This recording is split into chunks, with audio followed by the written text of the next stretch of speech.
তাহলে এখনকার টপিক হচ্ছে অ্যারে নিয়ে। সো অ্যারে নিয়ে গতকাল আমরা হালকা পাতলা কিছু এক্সাম্পল দেখছিলাম, যাতে আমরা লুপের কিছু কন্ট্রোলিং বোঝার জন্য, যে ফর ইচ লুপ এবং ফর লুপে কোনটার ক্ষেত্রে আমাদের ইজি হয় কালেকশন অথবা অ্যারে নিয়ে কাজ করার জন্য। সো অ্যারে মূলত হচ্ছে কি একটা object. So it's an interview question. Array, what is an array? Array is an object which contains elements. So অ্যারেটা যেই টাইপের হবে, ডিক্লেয়ার করা হবে যেই টাইপের, সেখানে সেই টাইপের এলিমেন্ট থাকবে। যেমন কোনো একটা অ্যারে যদি ইন্টিজার টাইপের এলিমেন্ট হোল্ড করতে পারে, তাহলে সেখানে অনলি মাত্র আমরা ইন্টিজার টাইপের এলিমেন্ট অ্যাড করতে পারবো। So element that can be anything, so that can be dependent on data type.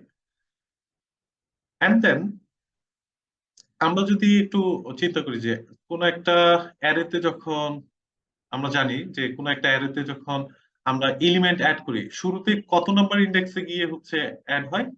0 number index. এটা আমরা সবাই জানি।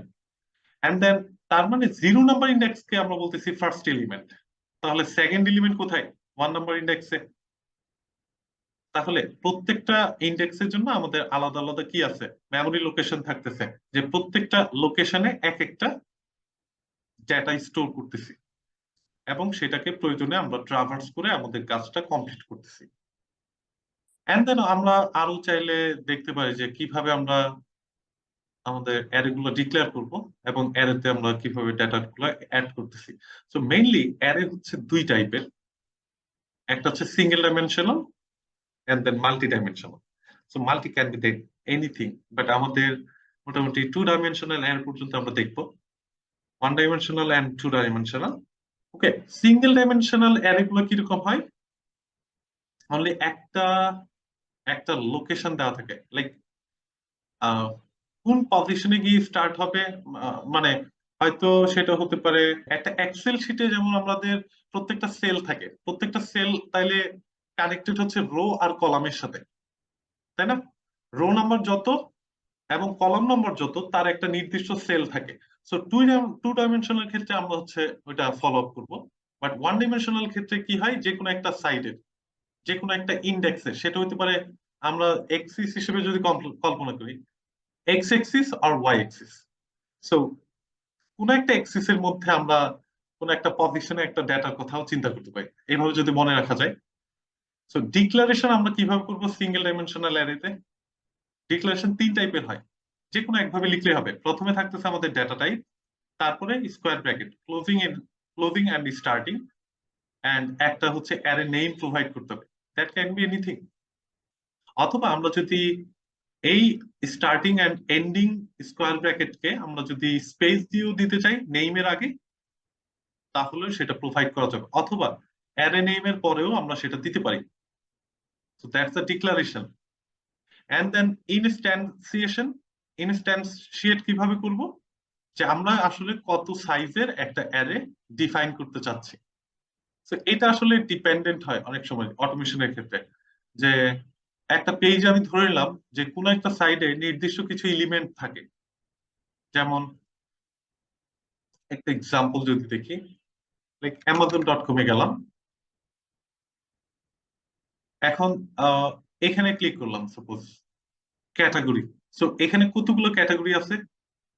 অনেকগুলো, তাই না? সো আমি ধরে নিলাম 20টা ক্যাটাগরি আছে। সো আমি যখন এখানে প্রত্যেকটা ক্যাটাগরি টেক্সট যদি আমি কোথাও স্টোর করতে চাই, আমাকে বললো যে এখানে কি কি টাইপের ক্যাটাগরি অ্যাভেলেবেল, তুমি একটু চেক করো যে সবগুলা ঠিকভাবে আছে নাকি, সবগুলো স্পেলিং ঠিক আছে নাকি, সবগুলো প্লেসমেন্ট ঠিক আছে নাকি, যে কোন কিছু হতে পারে। তো তার মানে আমাদের কি করা লাগতেছে? প্রত্যেকটা এলিমেন্টকে একসাথে ডিটেক্ট করা লাগবে অথবা লোকেট করা লাগবে, তারপর আমি সেগুলোকে একটা অ্যারেতে পুশ করতে পারি। তার মানে অবশ্যই আমাদের সাইজটা জানা উচিত, যে এখানে কয়টা এলিমেন্ট অ্যাভেলেবেল।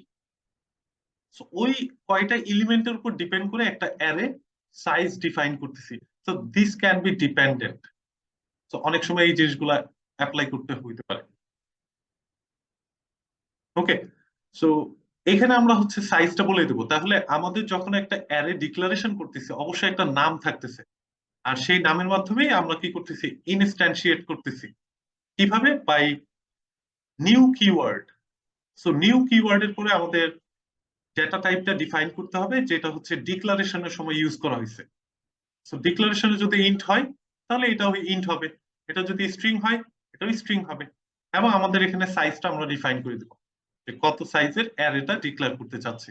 লাইক আমি এখানে কয়টা এলিমেন্টকে অ্যাড করতে পারবো। তাহলে আমি যদি সাইজ 10 দিই তাহলে ওর আসলে ইন্ডেক্স গুলো কেমন হবে, 0 to 9।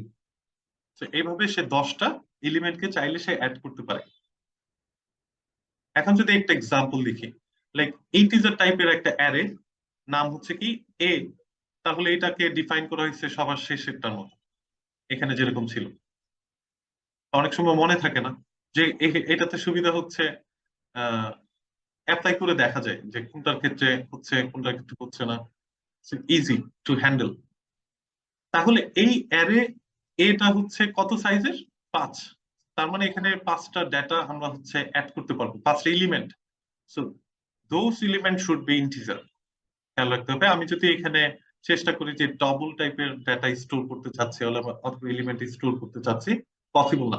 তাহলে এটা অবশ্যই দেখতে হবে যে টাইপটা কেমন, সেই অনুযায়ী আমরা অ্যাড করতেছি।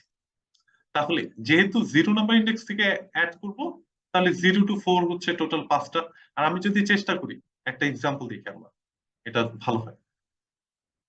So again, create a project, Alice, finish. So under this one, এটাকে আগে ডিলিট করি। src আন্ডার একটা প্যাকেজ রাখি, প্যাকেজ and then একটা ক্লাস তৈরি করি under test. So single dimensional array.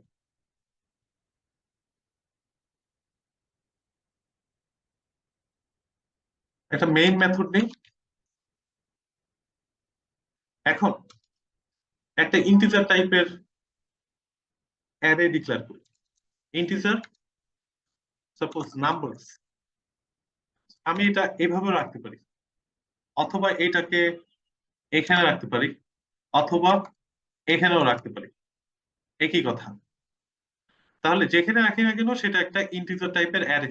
তাহলে এখানে কি হয়েছে, ডিক্লারেশন হচ্ছে। এখন যদি সেকেন্ড লাইনে আমি আবার করি নাম্বারস ইকুয়াল নিউ, নিউ লিখে যখন কন্ট্রোল স্পেস দিচ্ছি, সো নিউ যখনই ইউজ হবে তখনই আমরা ভাববো একটা অবজেক্ট তৈরি হচ্ছে। তার মানে আমরা শুরুতেই বলছি অ্যারে হচ্ছে কি একটা অবজেক্ট। সিম্পল, অ্যারে হচ্ছে একটা অবজেক্ট। কেন object? Because when we try to create an array, then we should use the new keyword, then it's an object. Okay, so new কি টাইপের হচ্ছে অবজেক্ট তৈরি করতে, সরি, অ্যারে তৈরি করতে চাচ্ছি অথবা অবজেক্ট তৈরি করতে চাচ্ছি, ইন্টিজার। সাইজ কত বলে দিলাম, 10।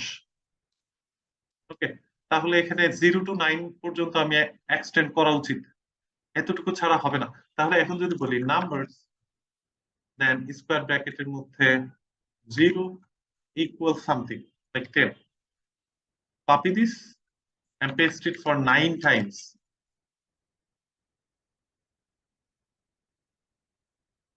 ওকে, 10টা হয়ে গেছে, একটা কমাই।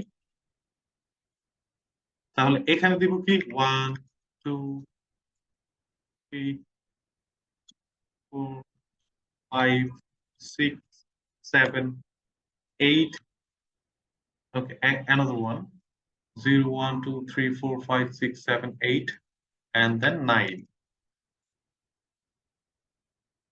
And then এখানে যদি আমি বলি 20 30 40 50 60 70 80 90 and then 100। So এই সবগুলো এখানে হচ্ছে অ্যাড হলো। সো ফর লুপটা কতক্ষণ পর্যন্ত চলবে, 0 থেকে স্টার্ট করে নাম্বারস এর লেন্থের পর্যন্ত, লেন্থের আগ পর্যন্ত। অথবা আমি যদি 1 থেকে স্টার্ট করি তাহলে অবশ্যই লেন্থের সমান পর্যন্ত চলতে হবে। তাহলে নাম্বারস এর লেন্থ কত, নাম্বারস হচ্ছে একটা অ্যারে, অ্যারেটা হচ্ছে 10 সাইজের। তাহলে লুপটা কতক্ষণ চলা উচিত? 10 বার কন্টিনিউয়াসলি প্রত্যেকটা ইন্ডেক্সের জন্য।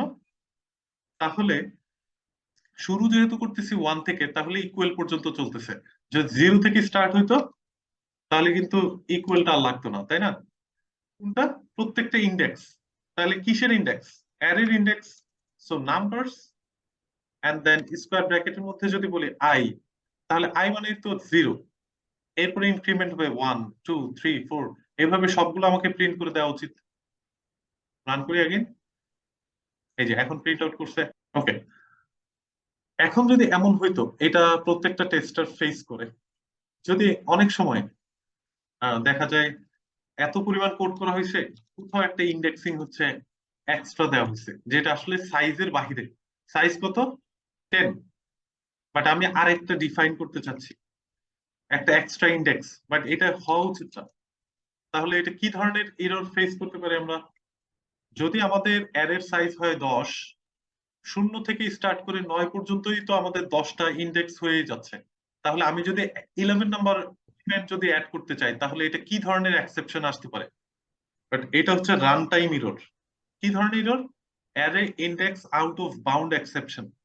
মানে অ্যারের যে ইন্ডেক্স, সেটা আউট অফ বাউন্ড হয়ে গেছে। আমার সাইজ হচ্ছে 10, কিন্তু আমি 11টা এলিমেন্ট অ্যাড করার ট্রাই করতেছি। একটু যদি রান করি, এখানে কি দেখাচ্ছে? Index 10 out of bound for length 10। তার মানে ইন্ডেক্স 10 হচ্ছে সাইজের মধ্যেই পড়ে না। এখন যদি এটা 11 হইতো, ইটস ওকে, রান ইট। এখন ঠিক আছে, তাই না?